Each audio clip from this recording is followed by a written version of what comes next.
नमस्कार। आप सभी को आप लोगों ने शायद देखा ही होगा कि ध्रुव की न्यू वीडियो कुछ स्ट्रेंज डीप सी क्रिएचर्स और क्लाइमेट चेंज का उन पे इम्पैक्ट के अराउंड रिवॉल्व करती है।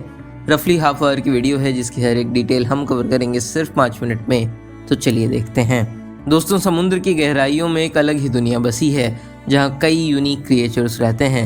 ये वही जगह है जहाँ सनलाइट तक नहीं पहुँचती, लेकिन आजकल इन्हीं क्रिएचर्स को सी सरफेस पे स्पॉट किया जा रहा है। ये हो क्या रहा है?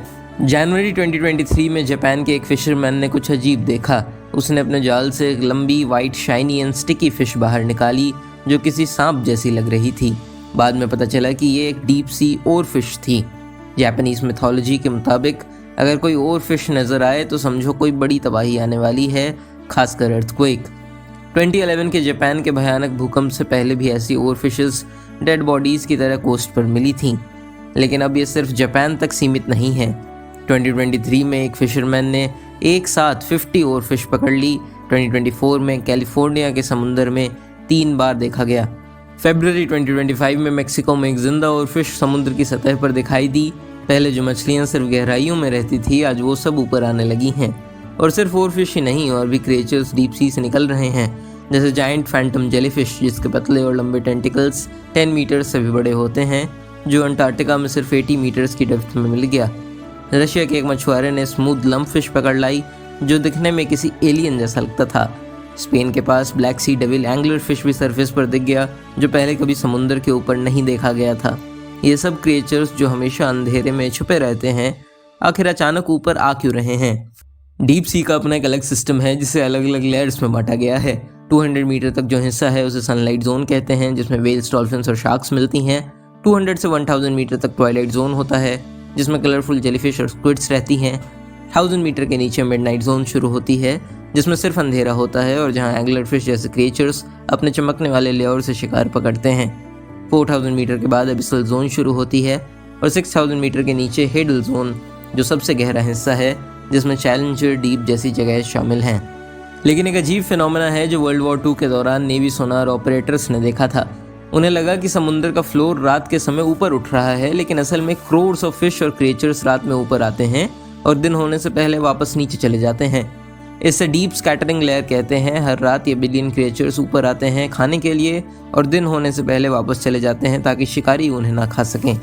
इसे डायल वर्टिकल माइग्रेशन कहते हैं। ये दुनिया का सबसे बड़ा माइग्रेशन है जो हर रात होता है, लेकिन हमेशा इंसानी नज़रों से छुपा रहा।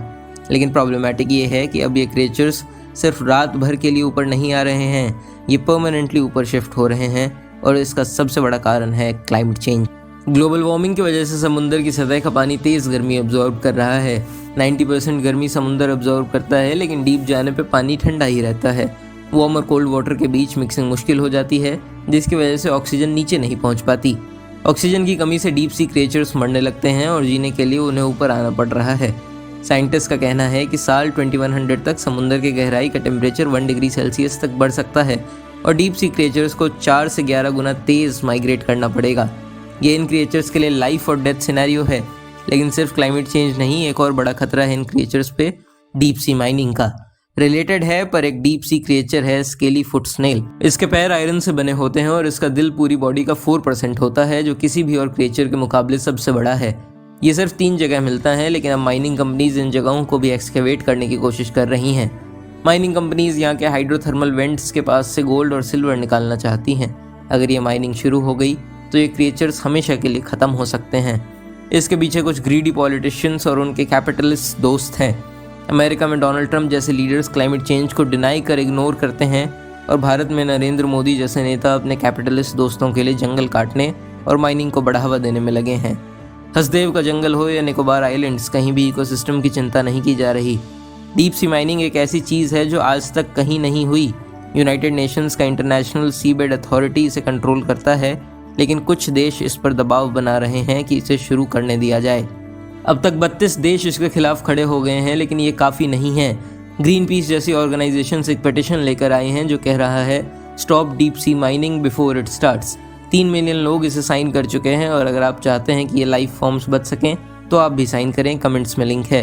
ये एक once in a generation opportunity है, क्योंकि हमारे समय तक फॉसिल फ्यूल्स और जंगल काटने से आई तबाही आ चुकी थी, लेकिन डीप सी अभी भी अनटच्ड है। हमारे पास एक मौका है इसे बचाने का। जैसा कि महात्मा गांधी ने कहा था that the world has enough for everyone's need but not for everyone's greed. So ये था डीप सी क्रिएचर्स और क्लाइमेट चेंज पर एक क्विक टेक। आपको क्या लगता है कि हम इस नेक्स्ट स्टेज डिवास्टेशन को रोक पाएंगे? कमेंट्स में अपना ओपिनियन ज़रूर बताएं। और अगर ये वीडियो पसंद आए एंड आप ऐसे ही कम टाइम में इन्फॉर्मेशनल वीडियो समरीज देखना पसंद करेंगे तो प्लीज़ चैनल को सब्सक्राइब करें एंड वीडियो ज़रूर शेयर करें। लास्ट तक जुड़े रहने के लिए आपका बहुत बहुत शुक्रिया।